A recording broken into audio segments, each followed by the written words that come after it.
Good morning, everybody. Morning. How is everybody doing? Good morning. Good morning. Good morning. Friday. Wow. Yes. Only 51 more weeks left in 2026. If it's anything like 2025, it'll be Yeah. December soon. Oh, let's take a look here. We we got non-farm payroll here. Oh, that came out. That's right. Yep. Let me put it up here. Let's see what we got. Both employment rate at 4.4%, number of people employed at 4.5, change little.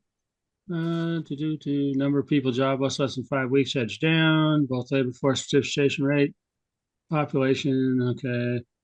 Employed part time, changed little. Looks like everything changed little. I'm just skimming over it.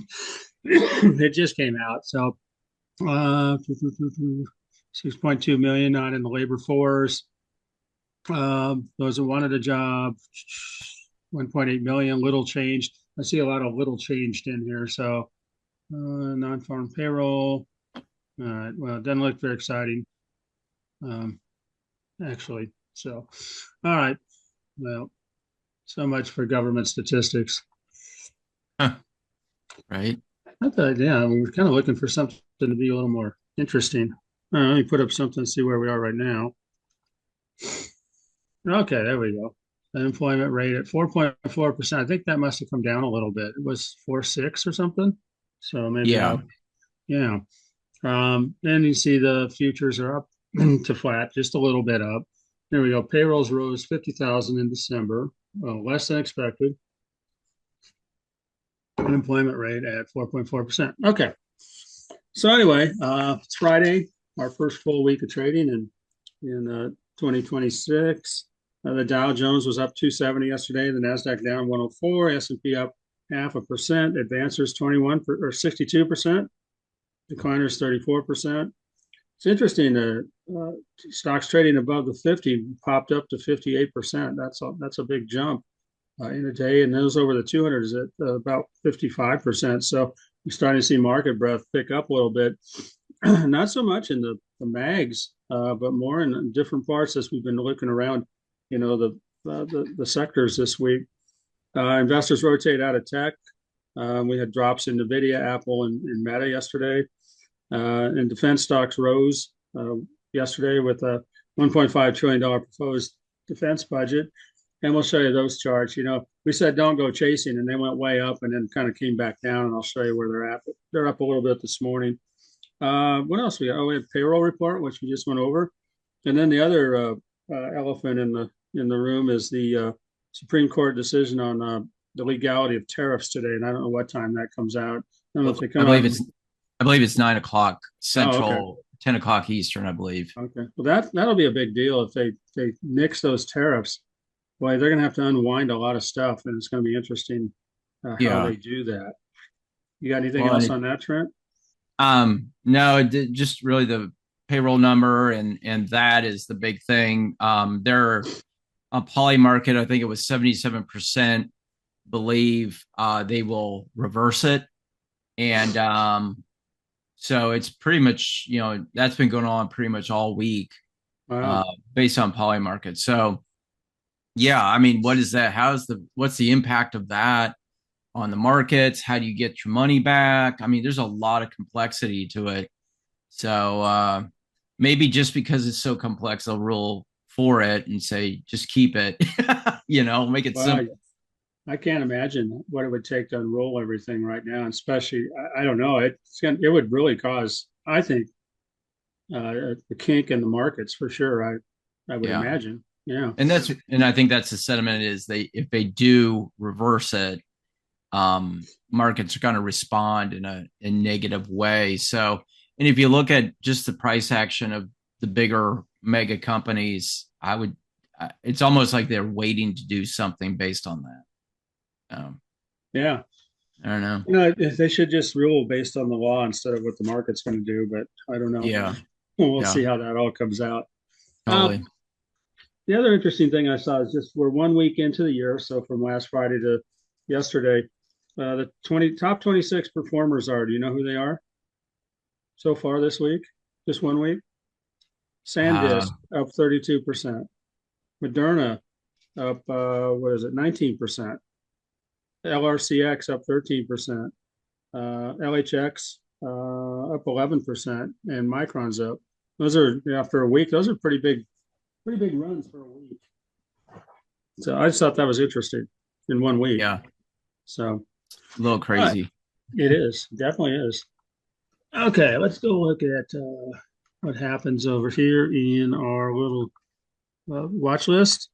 So yesterday, the last stock we had in here was eBay, and you can see we stopped out of that at the intermediate resistance level, and I'll show you that chart. So we ended up about 5.92% for the week on eBay. We had a couple losers here in XEL and in there's that LNG. And for the ones that we would have gotten into, probably $633 for the total this week. Not bad for the first week. Just from 5 stocks that we put in. I think I'm just going to do 5 stocks a week, and we'll see how they run. Uh, for most people, when I swing trade, I try not to do more than one or two a week, just because I'm busy doing other things. But some people like, if you have enough time to put into it, some people can juggle many, and I'm just not that good at it. I don't think uh, organized to do it because I have so much other stuff to do. So we'll look at that chart. We come over to our 200 chart. It's a little interesting. Microsoft, we'll take a look at that chart. Meta's still out as far as the Mag 7s. The indices, we're still in above the 200.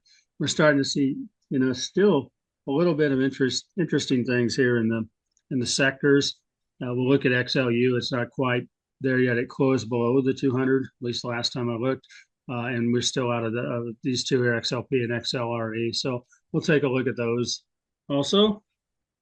And let me come over here and stop that one.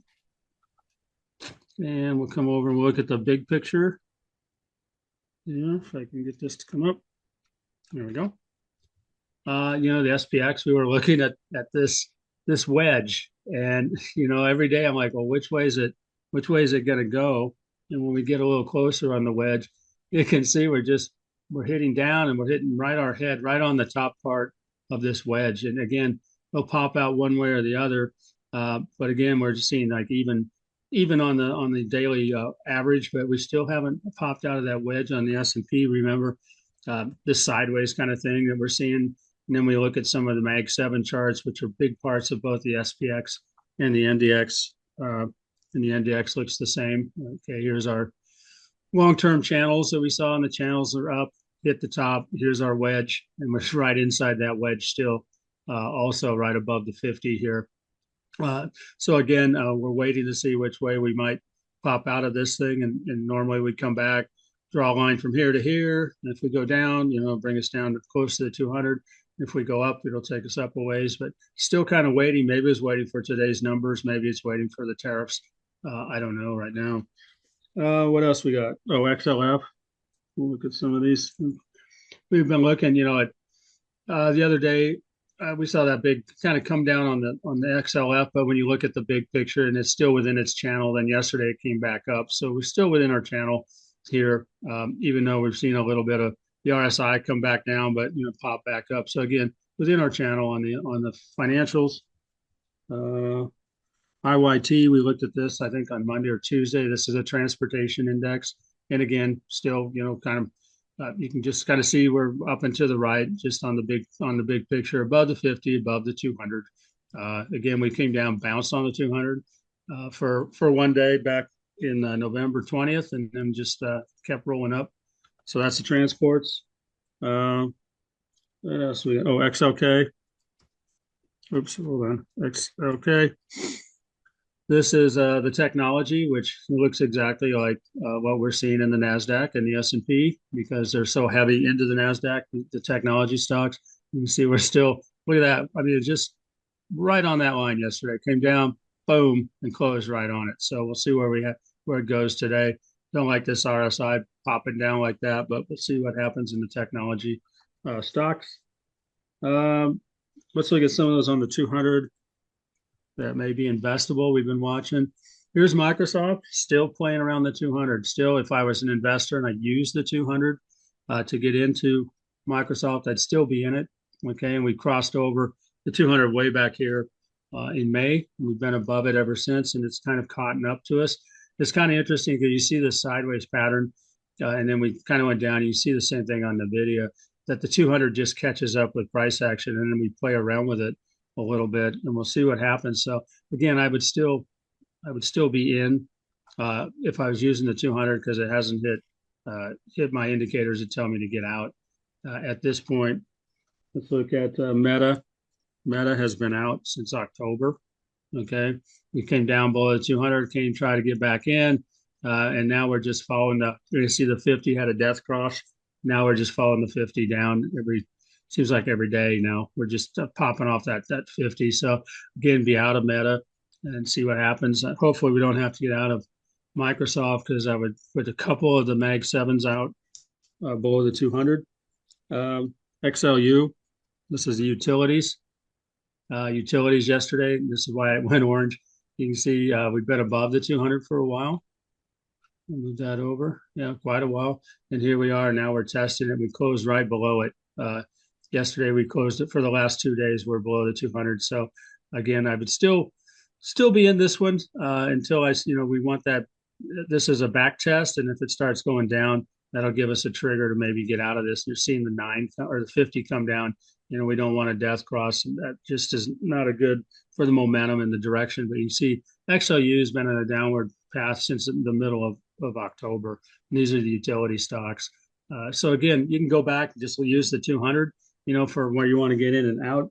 And you don't have to watch it all that much. You look at it today, you say, okay, I'm still in.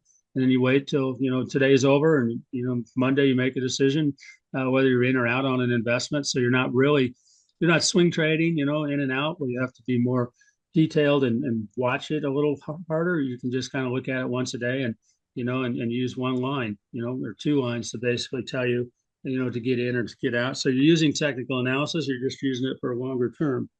A couple others we were watching that maybe get in UNH. UNH, came up. Here's our 200, just not doing it yet. And we still got this downward slope. We still have the 50 below the 200. So there's a lot of signs that say don't get into this one yet. And then there's one MPC. This one's interesting. So I looked at this and this popped up above the 200. Of course, we have this Venezuelan thing that popped this up. So this was where that happened, but on pretty good volume, which I like to look at. And then we've had came back, we did a back test, and then yesterday we were up. So I like that. We triggered the 200. We had a high volume when we went across the 200. The 50 SMA, we're still trading. The SMA is above the 200, but it's kind of coming down. The RSI is above 50, which I like. We're 3 days above, which I like. And again, so if you wanted to get into this, oil and energy is so volatile, but this is the kind of triggers that you say, okay, maybe I'd hop in here, for a longer term trade investment. But then you'd want to put in a stop. A lot of times you'd put in a stop maybe 2 to 4% below the 200 in case it comes down and tests it again, doesn't pop you out. But you actually lose a little bit, but you wouldn't lose that much. But the risk is that it comes down and it pops you out if it hits the 200, which it can do. It pops you out, then takes off, and you miss it. So you risk a little downside to try to give you some guarantee on the upside. So we'll watch MPC and see how it does going forward. What else we got? I'm going to get out of this chart here. Let's go over to the swing trade chart. You see, for different things, for a longer term, I use a different chart with different indices. And then for the shorter term on the swing trades, we use this chart here. It has more moving averages in it. And what we want to look at today, I was looking at defense stocks, and here's RTX. Okay, we looked at RTX. Defense stocks came out with that budget, popped up again. We're going to open right about where we closed in the ETF for defense is ITA. Again, yesterday we looked at it, popped up again, but we're right up against resistance and came back down. So we're going to open up right about in that level too. But look at this volume went up 2 days of really high volume, but where we ended up going and ended up lower. So, it was buy the news, maybe sell the rumor kind of thing on ITA. NOC, Northrop Grumman's in there. You see the same thing. Here we had that big pop up. It's we're gonna got a defense budget, and then it wicked up. But right here we hit intermediate or where the sell orders were 3 days in a row, and we've ended up the last 2 days below resistance. So again, you got to kind of watch. Chasing that news, and we warned against that a little bit. All the excitement, they like to pull you in and then rug pull you out, and that's kind of what happened. In some of these defense stocks. The only one that I see that didn't really pull you on that was KTOS, Defense and Security Solutions. That still managed to come up, hit resist or sell orders here, and then came back down. You're outside of the Bollinger Band, so your reward's just a little bit, and your risk is down to basically the 9 and in the 50 on defense stocks. We saw the same thing in energy. Oops, let's do the right one. Let me get this to 6 months. We had that big energy again. Like I said, it's so volatile. It's hard to kind of trade and invest in because we had that, Venezuela, and then 2 days down, and this big old candle coming back up again. So it's going to swing you around quite a bit. But here's resistance, and we'll see what happens today. I think it's up just a little bit. You got the same thing. You can go into the index. Here's ExxonMobil, looks the same. Chevron would look the same if it came up. Come on, let's go to 3 months. There we go. And then we'll go to 6 months. So came back up right to resistance, but we had that big. Everybody's running. Venezuela, we got all their oil, and then boom, and then kind of popped back up yesterday, and I think we'll be up just a little bit today on that. Metals, gold. We're still in this Bloomberg started yesterday and today. They're rebalancing of their commodities index, which is $109 billion. And there was a lot of chatter out, in the internet and on the YouTube channels about silver and how it's going to, all this selling is going to go down to 40 or 60 or whatever the people said it was going to do. And I think it's interesting that it actually silver kind of held its ground, came down, challenged the 9, but came back up. And then you see we're going to open up a little bit higher today, even with the selling due to this rebalance of this exchange. And we'll see. Maybe that's, the demand's coming back in because the supply is so low right now. And silver is a hot commodity as far as manufacturing, like copper. And we'll see if we get that dump down that they've been saying, it goes until the 14th or the 15th of January, where anyone who follows this index has to rebalance to that. So going from 9% silver to 4% silver, but there's like 40 to 1 paper contracts to each real ounce of silver out there. So, maybe people aren't falling for that and they're saying, look, you can sell your paper. I'm going to keep my physical.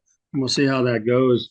Then we looked at like PSLV, kind of the same chart yesterday, went down and then came back up. We're going to open a little bit higher, but resistance right above there. AG is a silver miner we talked about it back in this area here. So we're still above where we're talking about. It comes up, hit resistance quite a bit, but again, opened up here and closed up higher, in amidst all this selling off of, the silvers for the commodity index for Bloomberg. Copper. Again, we're seeing just a lot of the commodities, very strong now, which, people are moving into, or institutions are moving into something tangible they can hold on to. Here's a palladium. I'm even looking at soybeans. I mean, soybeans have come up, they've come right down, hit the 200, challenged it, and now they're kind of up on it, but right on resistance. So even like the agricultural commodities, we're seeing a little bit of a dip up. We've come down, so we're seeing it roll over into kind of all commodities at this point. And of course, uranium, UEC, we talked about that earlier this week. It's got a nice little run up. Watch your resistance up here at 1573 on uranium. So again, kind of out of what we're looking at in the mags and you know, and moving into different areas. Here's, NVIDIA will go out, a year. And, ever since about, we had this nice run up till about the end of July. And then we've just kind of been in this sideways pattern. You just throw a box around. We kind of popped up a little bit in October or November, and then it came right back down into this range on NVIDIA. And we look at Meta, kind of had a nice run up, and then we're back down into this kind of sideways range. We're under the 200. The 200 is heading down on that. Apple, Apple's really kind of hit the skids here. Let me get a little closer here, if it'll let me. Here we go. Get closer. Apple, with sideways movement, and then we watch that nine come right up and start coming back down off resistance, and then we're seeing, 1, 2, 3, 4, 5 days down in a row. And here's where we're going to open. Look at the oscillators down, down, down. We'll see how far it goes, but this is heading down towards the 200. We got a ways to go. The 200 is at 232. We're at 259. But you're seeing that the mags are not just operating like we're used to seeing them. Tesla, and there you go, same kind of thing. We had a nice run up, and here we are rolling down. Look at the oscillators on Tesla. Netflix, I keep waiting for this one to potentially be a swing trade. We're down, falling right on where intermediate support is, and this nine still above us. I want to see if that nine will swing around and maybe we get a nice swing trade potential on Netflix, but we're not there yet. They had this nice downward turn. Here's the area where they did their 10-for-1 stock split, back in November, and ever since that stock split, it came down. And I remember, the excitement about that stock split. People were buying Netflix at the pre-split price, and you got to remember you're not making any money on that unless it goes up. And since that's happened, it's been nothing but down on Netflix. So if anyone had jumped in at that point, it was right at the 200, playing that 200 underneath, and then just hop back down. And so you probably didn't do very well, using that strategy instead of waiting until the split happened and see what was going to happen on Netflix. And then Amazon. Now this is the opposite of what's been happening. Amazon, it's been on a nice run here. It got above the nine, and then we're up 4 days in a row, and open up a little bit lower than where we closed. And we got some resistance at $250 right now, as you can see back here too on Amazon. So Amazon's been kind of the opposite of what we've been seeing. Let me see what else I got. Yesterday's big winner was home builders. Trump came out and he was talking about taking 200 million or whatever out of Fannie Mae. And here's the home builders index. He says, come down, it's played on this 200. And we get that news about, money coming into Fannie and Freddie, went right up to where? Resistance. We look into some of these. You see why. Here's Lennar. Nice big candle. You see the home builders weren't doing all that well. Pulte, PHM. Oops. Now, I don't know if I'd go chase any of these because it's news. Here's Pulte. Coming right down on the 200, and then you get news out and off you go. And what was the other one I was looking at? Oh, DHI. DR Horton. Okay, right at the 200, and it popped it right back up, but right to resistance. So that was the big one. I think they were up just under 4%. And again, XLE was back yesterday.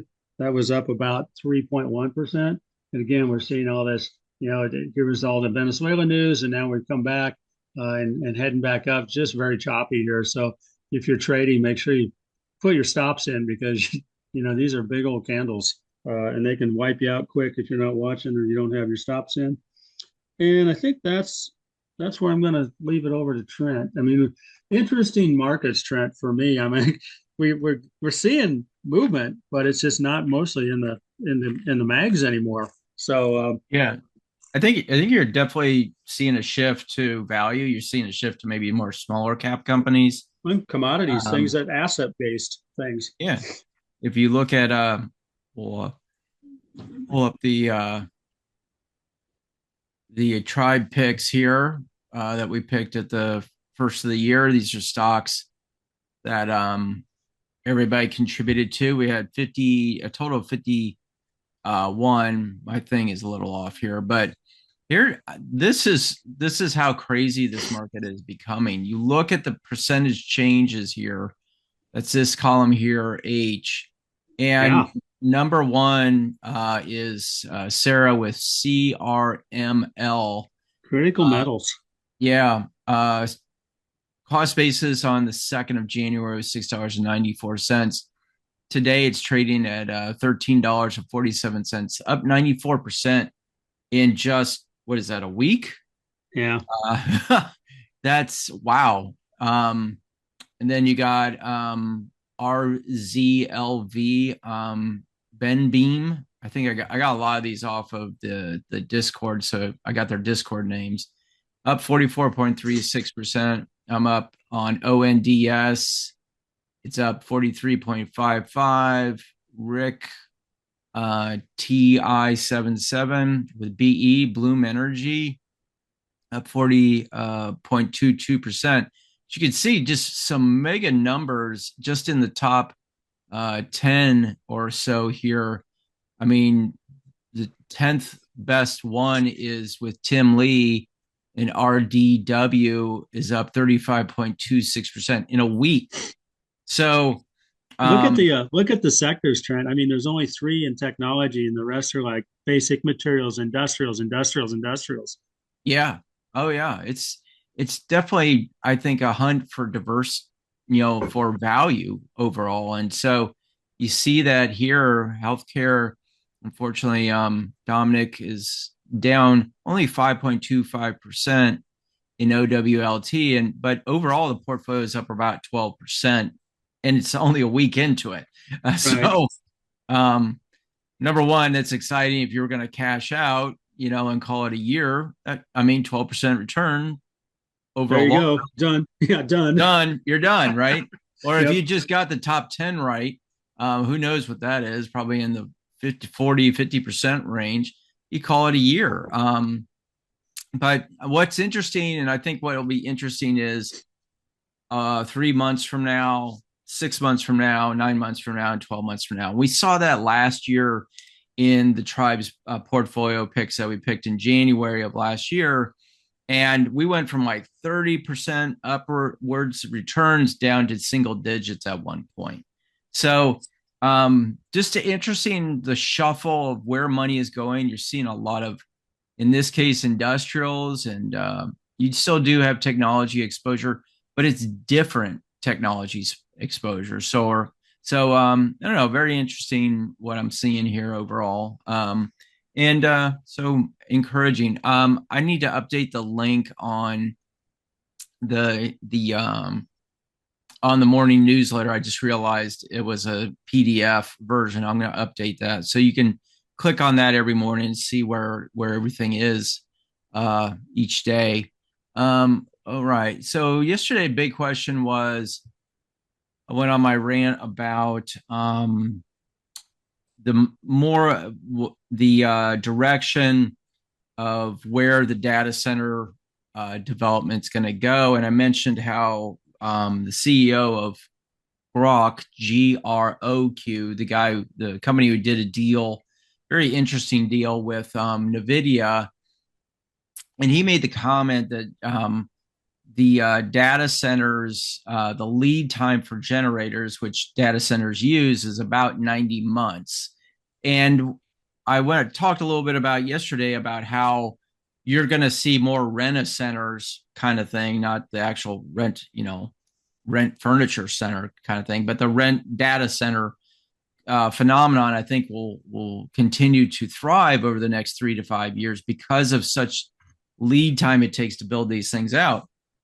And so somebody asked about different companies that were available, and so I did a bit of a research report, pulled some information. I'll post it. I posted on the Discord under the deep dives, and I also posted it on the a newsletter as well under research. But I'll post it here so you can look at the link. Pardon me. Here in just after this, but I wanted to hit upon what I sort of came to conclusion of. And number one, who are the leaders at this point in this game? And one of the things I looked at was who's doing deals, who's doing the big deals with other hyperscalers, companies that are going to be needing these data center build out, but are way out on the development of their own data centers. So they're still in the production level or the building level. And so the top two, of course, Kerry, Iran has been a favorite for a while. And we've seen it move from, back in August of 2025. Let me clean this up, make it a little more not so cluttered here. It moved from, the mid teens, you can go back into June, single digits, and made a move higher up until November of this year, and topped out right around what was that, $76.86. But since then is retreated back down and created a level of support in this $40 range. And so it's above my trade trend line. It's below my intermediate trend line, which is, if I'm allocated to this, I've only got 4% allocation versus 8% full allocation. And I'm above the Tudor Jones 200, which is good. So when I look at the guys who are doing deals, they did a $9 billion deal with Microsoft, and that looks like that's going to continue to go through as long as Iran can deliver on the agreement. They're sort of the leader in this, what I call Renda data center movement. Second would be S.F.Mahaney. Here, let me just S.F.Mahaney almost looks exactly like Iran's chart. You got in around in August, right around the $5 range. It ran up to as high as 22 or 25.52, then has retreated back into basically it looks to open at 17.05 today, but we're still above the Tudor Jones 200, which is good, but we're below that intermediate trend line and sitting just above the trade trend line. So when I'm looking at the top two companies who are doing the deals with the hyperscalers, that's important to me. I want to see that. Happen. And then we get into a couple of the others. And what I would say, ones to stay away from at this point, Hive. I've mentioned I've actually worn a hat from Hive. The CEO gave me one, but they're still heavily focused on Bitcoin mining. So they're not making that transition as much as some of these others are doing. And I would, if you're looking at it from a standpoint of will Bitcoin rise in the future, this is where I would look at it and go, okay, Hive is going to benefit from that. But when it comes to that data center or Bitcoin mining to data center conversion, Hive really isn't doing that. They've got a lot of locations in Europe, but for an inexpensive stock, possibly a future trade, it's above the Tudor Jones 200, above the trade trend line, but still below my intermediate trend line at this point. The other one I would stay away from at this point is Argo blockchain. This is basically they got delisted in Europe. Just you can see this massive, nothing going on since 15th of December. There's a lot of other issues with this company. I'd be very cautious at this point with them. There are better opportunities here. Ones that are sort of on the watch list, HUT, HUT, HUT 8 Corp, nice trend higher, above the Tudor Jones 200, above the intermediate trend line, which I like, and above the trade trend line. Pretty big distance here between where it is. It's found resistance here around $60, say $61. as you can see for the last 4 days or so. We'll see if it can continue higher, but this is one I definitely keep in on my watch list, or if I'm allocating to it, just dollar cost average into it on dips. But we want to see this trend higher. I would personally like to see it test this area of about $55 or so, just to confirm this big candle move higher on the 5th of January. If it held there and started moving higher, it would be something I would start to build a position in. Clean Spark is another one, sitting above the Tudor Jones 200, below the intermediate trend line, and just above my trade trend line. But when I look at this, I go from top to where it's at. It needs to break above that intermediate trend line to change that direction. But fundamentally and deal doing wise, in this conversion to data center development or data center offerings, this is one I'd put on my watch list. And then Core Scientific, above the Tudor Jones 200, above the trade, but below the intermediates, fighting that intermediate trend line right now. This is they're a major player. I think they tried to do a deal with, I believe, if I remember, CoreWeave. I think was the deal they tried to do. I don't think that came about, but they do have contracts with other companies to provide data center type things. So they're a behemoth size company. And I would have that on my watch list. I would have it if I was building a position in it, maybe 1% of my overall 8% allocation to it of my overall capital, I would consider. But I want to see a break above that intermediate trend line, because once I do that, then I got momentum going higher. But right now, it's just fighting that. And you can see that over the last 4 or 5 days. Riot, not so much. I mean, it looks like every other chart. I'm not seeing any real big major deals. Mara, just continues to fall, below the 200, below the intermediate. I mean, it's trying to stay above the trade. They got to do something that would get them over that 200 at least, if not as well as the intermediate in my mind. And then Wolf is another one. They are playing in that data center side of it. They are making that conversion, and could be a good way, good place to start. But still above the Tudor Jones 200, which is great, above the trade trend line, but it's basically creating support on top of it, but still below the intermediate trend line. I want to see these stocks get above, because I'm looking at this more of as a long-term hold. 62 days plus, that's an intermediate period, but beyond, 3 years. I mean, because I think this run in this data center situation is going to be a big thing as we go on for the next 3 years, especially with the time frame that these companies have to build out these centers or build out these data centers. So I think this kind of move from Bitcoin mining to offering rented data center kind of business model will be strong. But that's my list. I'll put a link here in a minute on in the chat to that PDF. I'm going to add to it. I'm going to actually add some charts to it in a little personal commentary as well. But I wanted to get you guys a preliminary thing because it was Brian had asked for it. So I hope that helps on this directional thing when it comes to AI. I saw something here recently, the whole question about, Bob brought it up, I think, at the first of the week, about, is this an AI bubble? And what I'm coming to this conclusion of is that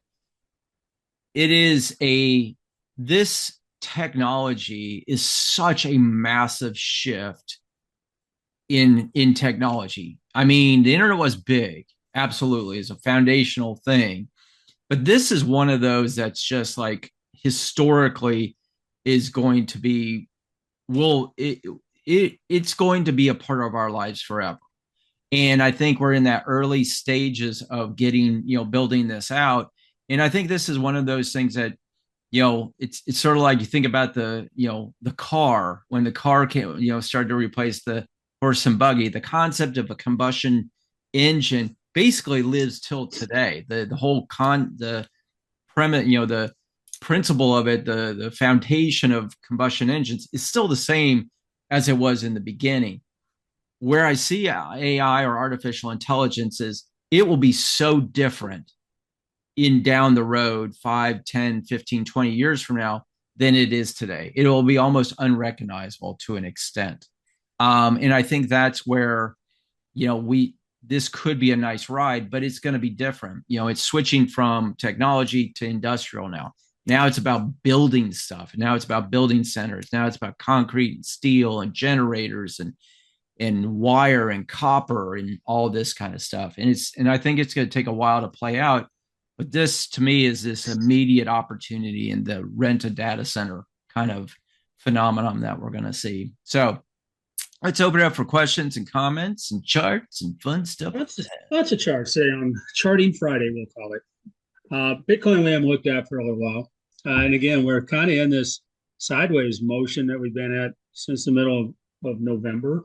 Now we're sitting just above 90,000. We've come up into this roll and 90 almost to 95,000 and back down. And we'll see if we stay on the upper level of this or we pop back down. You got the stochastics not looking that good, and it looks like we're gonna have a crossover on the MACD. But again, we've come down, we've hit off the 50. 50 is a good level of support. We'll see. The 50 has been coming down and now it's gone flat. And if we can get it to roll back up, that'll be good for Bitcoin for sure. Then we got IBIT, which is your ETF, and kind of looks the same, kind of flat along support or intermediate support level. And here's the 50 trying to hold it back, on IBIT. And I don't like these crossovers like this. Usually an indicator, of bad things to come for the MACD, but not always. Let's look at Ethereum. Kind of didn't look at these this week. Ethereum kind of looks like Bitcoin, kind of came up above and then it's back down to 9, but at least it's above the 50. Again, I don't like the stochastic looking like that because it's, kind of predicts what's going to happen with the MACD. So again, you could draw a box pretty much around here. It's pretty much sideways on Ethereum. And then if we look at the Ethereum, basically ETF sideways on this. MicroStrategy, for Bitcoin, Treasury company, right along support. It's been up above the 9 for 4 days, but look at these Bollinger Bands. It's really tightening up on those. I do like the way the oscillators are looking. We'll see what happens and get that to pop up. And of course, we got the Bollinger Bands, sell orders, and the 50 on the top for resistance.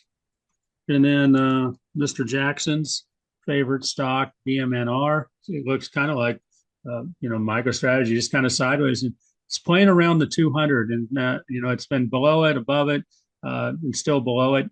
Maybe we'll watch this as a 200 investment, but you've got a lot of moving averages all crunched together. You got the 9, the 20, the 50, the 200, all crunched in here. Where you got resistance at this level here and support way down at this point here. And again, Bollinger Bands are converging. So it looks like we're going to continue on sideways until something pops up. In Ethereum, this is Tom Lee's Ethereum Treasury company here. I want to look at CRML because we talked about that. And it was a good percentage gainer, okay, for the year so far. But when you look at where we started back, probably here's 1231, here's 1.2. So we started at $8, and now we're at $13. So that's why you get your huge percent gain on there. But now I'm seeing it stop pretty much on resistance here. Something's got to pop it past that resistance. You're outside the Bollinger. And again, you're seeing a little bit of a turn here. I look at the volume. The volume did nice. 5 days of moving up volume and then down. Okay. And I go back and I look last time it did this, 5 days of moving up volume down. Now, I'm not saying it's going to repeat because you never know.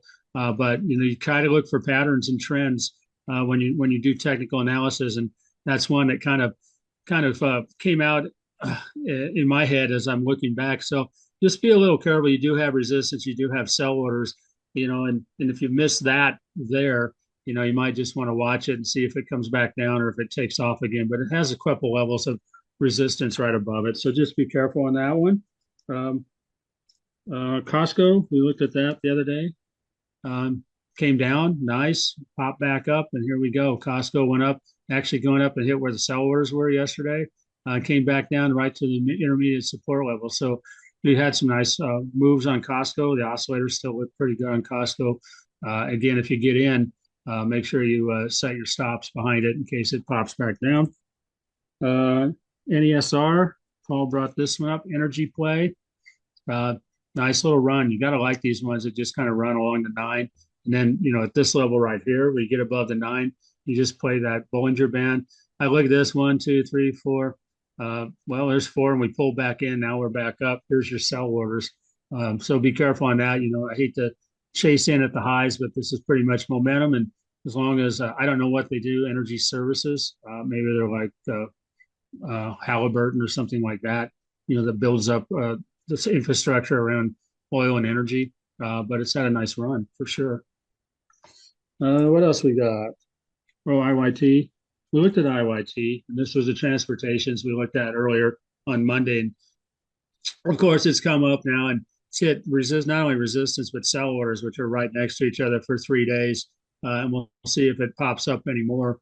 But one of those in there, Paul was looking at within the index is FDX. But again, it looks just like the transport. Here's your resistance level.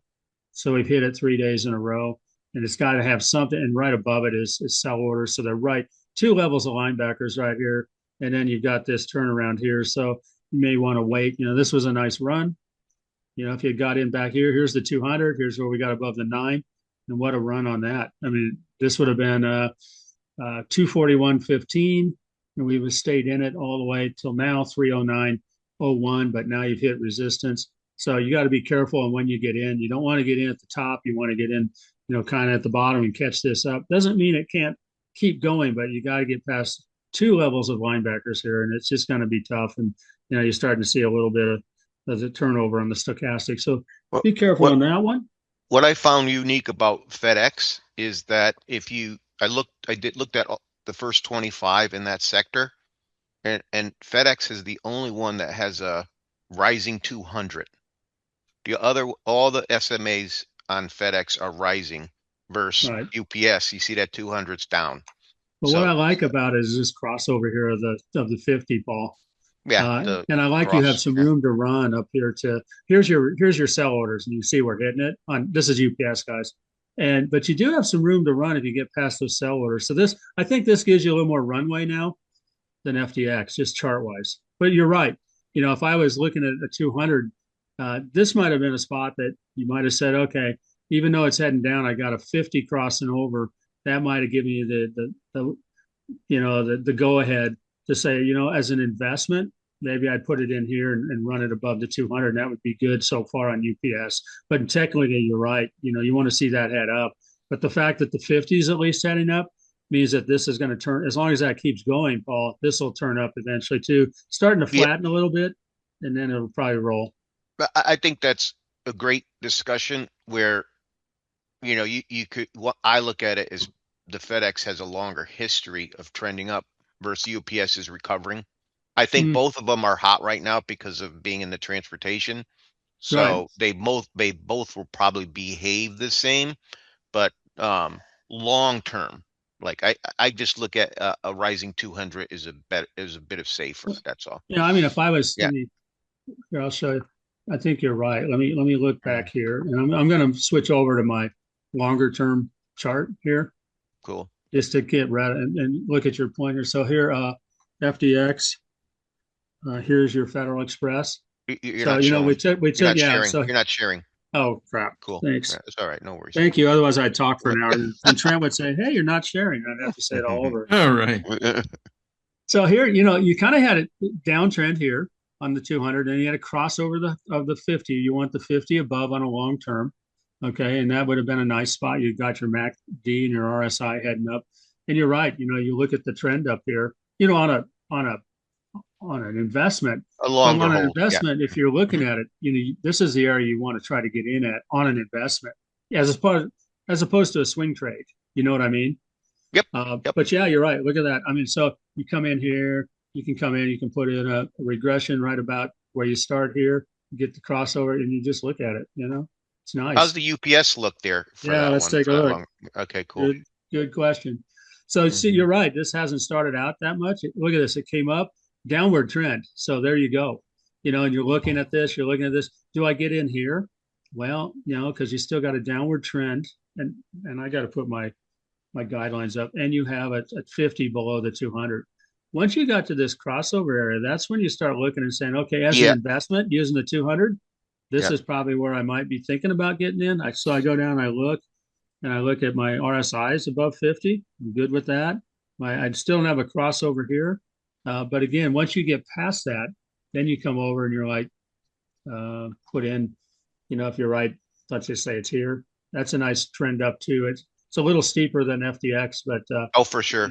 yeah. Yeah. Yeah. I just think that FDX has a better history of bucking transportation.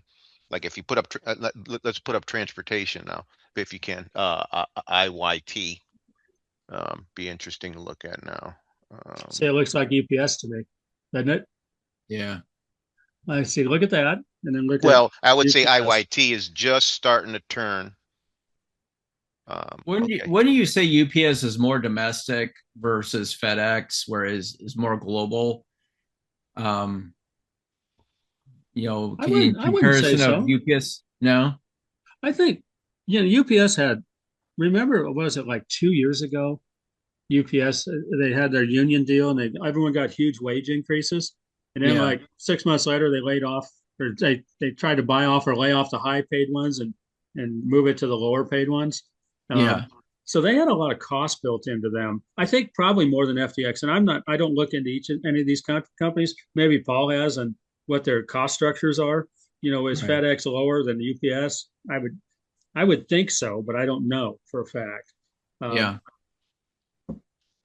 Yeah. I don't know. I've always thought of UPS as a domestic um company, domestic market versus FedEx being more global overall. Um Can I share my screen? Unless you're not done, unless you're still, you got some more stuff, Mark? I I got a request. Okay, cool.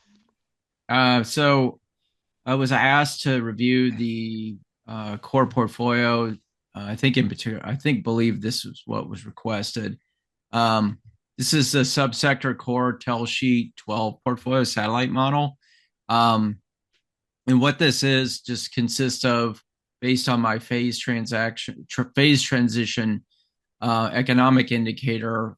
This you have your core portfolio, which right now consists of aerospace, healthcare, infrastructure development, industrials, energy. It does have exposure to bonds and gold, in particular metals, and then cash. And basically, what this is showing that you got to base your core portfolio. This is what you buy and hold until you see another economic phase transition. And then you couple that, and I've done that with the Tell Sheet 12, which is stocks from Kerry's um, uh, tell sheet and watch list. We haven't made a change in these in quite a while. There are some that I am this weekend going to take a look at, in particular Meta and Microsoft, and possibly replacing them with some better opportunities. But basically, the overall portfolio, the core portfolio since the December 16th when I started this, is up 3.85%. Nothing really big. But the tell sheet is up since that same date, 4.67. You couple these together. And what I did was I did a 60-40 split. So I did 60% core, 40% the tell sheet, and it's up 4.18%. And then I did a reverse of that. So 40% core, 60% tell sheet, and you're up 4.34%. You're not lighting the sky on fire with this, but it's more of you're looking at it from a buy and hold scenario. If you could easily add another layer to this and put in the swing trading, or you could put in the leap tracker as well, long-term option play to boost your alpha in your portfolio. But overall, basically, it's, in my opinion, is performing as I would expect, only a week into the market being open.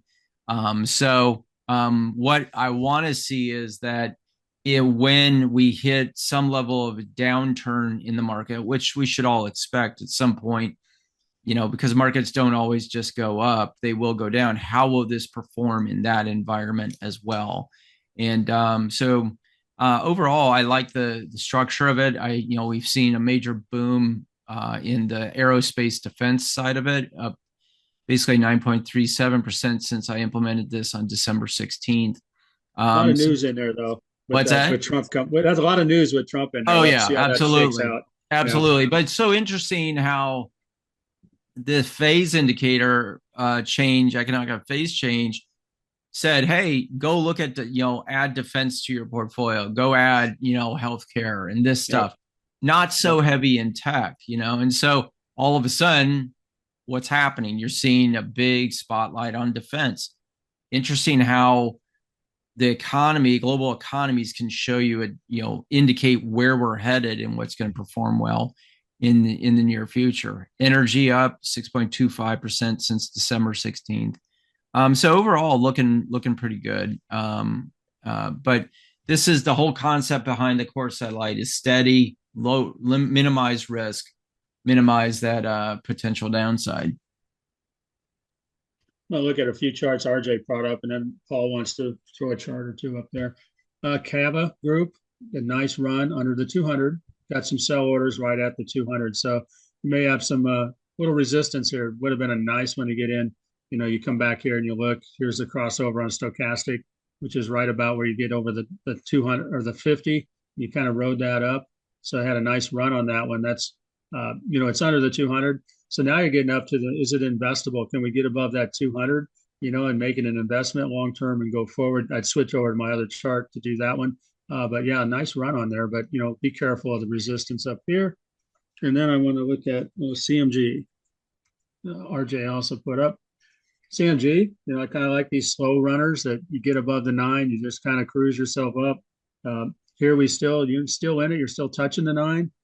You're getting a little bit of convergence on the Bollingers here. So you're slowing down a tad. You can see we're a little bit sideways on here. Got some sell orders at 40, 46, and then resistance at 42.38. You can see where that level of resistance is pretty hard over here on CMG. But again, a nice one if you're trading under the 200. You come over here. Here's your crossover of the MACD. You got above the 9. You rolled that all the way up. Really nice slow run for CMG. And then I just want to going back to the defense world, and this is General Dynamics. And if you look at defense, here's from where are we at? This is from 218 to 2025. It's just been a nice run. I mean, even going back and look at it, where we crossed the 200, which is right about here at 282.32, and this was in June of this year. You cross that 200, you'd have one trade, and you'd be up from 282 to 351 right now. So again, I like using two different charts now, one for the long term, where you do one trade, you use technology or technical analysis, or if you get on the shorter term, you want to swing trade and get out, you can go into the other chart and use a different set of guidelines and follow it that way. Just like we were looking at FDX and UPS, you want to go look at it. Am I investing in it or am I trading in it? And you can back and forth between the two charts and see where you might want to get in and where you might want to get out. There are two different sets of criteria to do that. Paul, did you have something you wanted to put up? I think you did a good job explaining the difference between FedEx. I just had more data in that sector, but I don't want to waste people's time. There's other stuff in there. QXO is nice. I noticed. Go ahead and put it up. No. RJ had put up QXO. Oh, QXL. Okay. Yeah. It's more supporting what we just spoke about. That's all. Nothing big. Right. Okay. Thanks. All right. One last thing. I want to just review the leap tracker real quick, because I think you need to pay attention if you're actually following this and are invested. We've had some really incredible gains, like crazy, in a week, basically. ONDS up 67.8%. Amazon up 73.77%. And then you get into the 40 range on the indexes, XLF, XLV, XLE, XLB. SPY is up 33.4%. We got stopped out of TE, T1 Energy, down about 10% loss on it. So, and then still haven't gotten into NVIDIA, and I'm trying to find a place for NVIDIA to enter because of what I've been, after Dennis gave us some education about what's happening with NVIDIA and their Rubin chip and all that. Really opened my eyes to how they're playing this game of AI and data center. And I'm looking for an opportunity place to get in on NVIDIA for a long-term play. It's still, in my opinion, trending downward, so it's a little risky. But here's my point of all of this. These are massive gains in a very short period of time.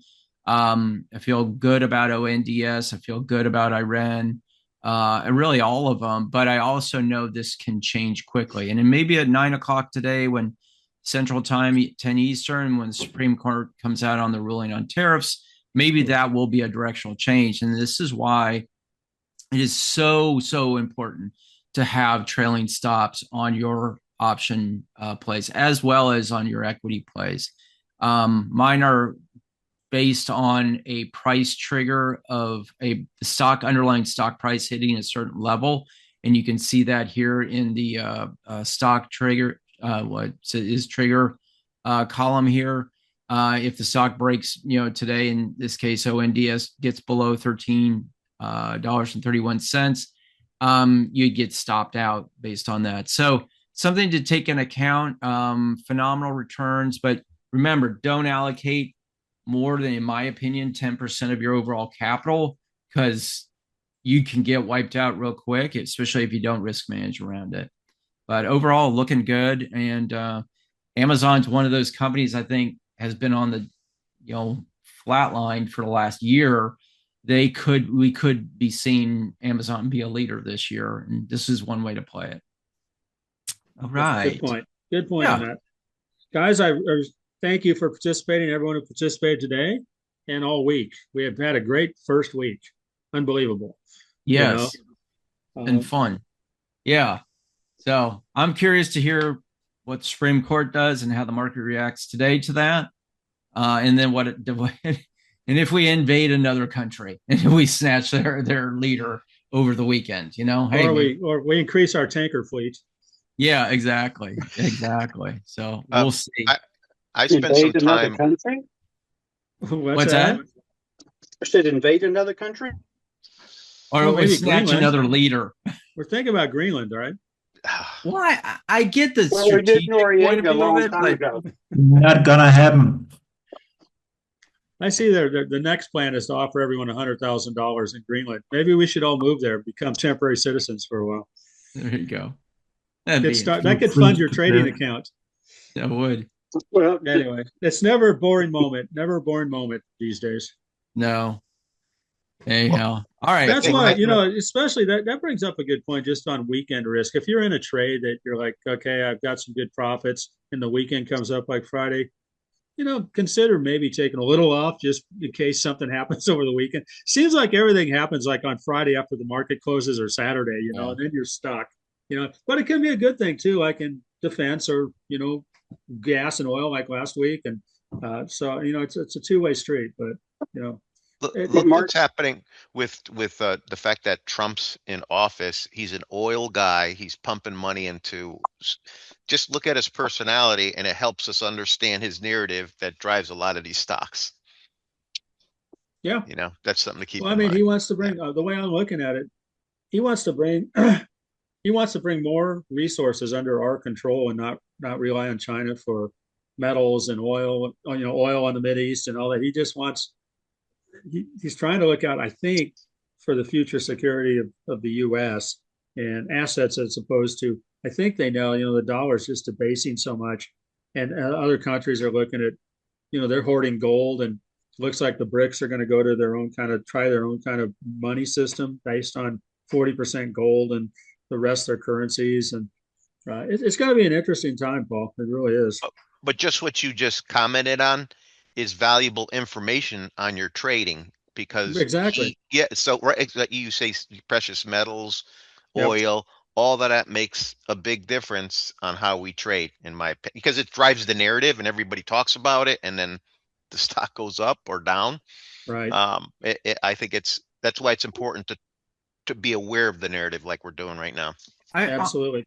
Honestly, if you think about it, you want the United States to be strong and independent.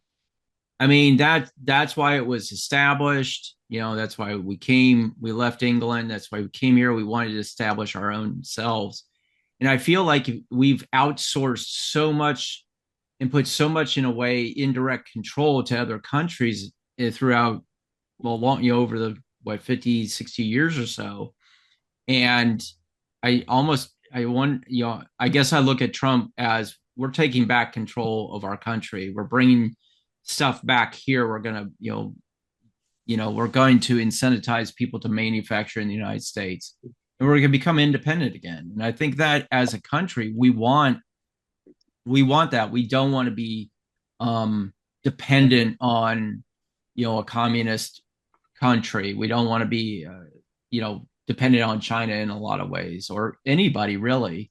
So I don't know. It's a new way of doing business for sure, but I don't know. It's definitely interesting, but I like this country. I like being here, and so yeah, I do too. I've been in Europe, not as much as I haven't traveled the world like Mark has, but I just see a lot of benefits of being here, and I think if we can strengthen our independence as a country, I think the better we'll be in the long run. So yeah, I don't care for the things that are Trump's doing, but I don't want to be judged. That I don't. But we have to be aware of what he's doing. To good or bad, doesn't make a difference. The market's driven by it. No, it was same whatever administration, and whether it's Biden exactly. or Bush or or Obama, it's all going to affect it at some point. And that narrative's big. That whole discussion, it's everything. Means a lot to all these stocks, but even more so than fundamentals. But it's a lot more challenging now than it was under Biden because nothing really happened under Biden. Daily, like it is now. There'd be 5 things that happened today. Yeah, you don't know what he's going to tweet, but exactly, it's not. It's gonna. It's not unlikely that it's going to be against narrative on oil or Intel now or Boeing or he's got his baskets. He's not talking about utilities. He's not talking about. Not yet. Not yet. But at least he's fully transparent. You know what he thinks. He'll tell you what he thinks. He has multiple press conferences daily with the press corps in either probably what I've seen because I watch the darn things in his office. You know what's going to happen, and the idea of kind of almost a prepper thing. We're going to take care of ourselves first. That's definitely what he's saying. Back here, we're going to have better employment for our people here. Then we'll go to other places. Yeah, and that's what I see happening. Honestly, I think take the stock market out of it. We have to strengthen our country. We do. Quit being vulnerable to other fraud, man. Too this fraud that we have all over. Oh God. Yeah. Well, even what about pharmaceuticals? If we have I think we're in a Cold War with China is basically what we're in. But and the oil stuff in Venezuela all has to do with China and Russia. But if we got cut off from China with our pharmaceuticals, would be in just a bad shape. So to bring it back over here, or at least the majority of it back stateside. Yeah. And then send maybe I'd rather send stuff to Canada or Mexico than China. True. Yeah. I would agree with that. In other words, get people tied into your program. Yeah. Well, it's all interesting, and we're starting a whole new year, and it's gonna be interesting. And I enjoy all your comments and all your thoughts on this, and we're gonna have a fun year. That's all I can say for us. Hopefully. Yeah, I agree. All right, we'll wrap it up there. Thank you, guys, everybody. Kerry will be having his Zoom call at 3 Central, 4 Eastern. I'll send out an invite as well at 2 o'clock, and then a reminder at 2:45 Central Time. And it will be a new link, so be aware of that. And okay, good to know. Yeah, we'll see you at 3. If not, have a great weekend, and we'll see you on Monday. Good morning, please. See you at 3. Bye, guys. Peace. All right. Live loud. Read.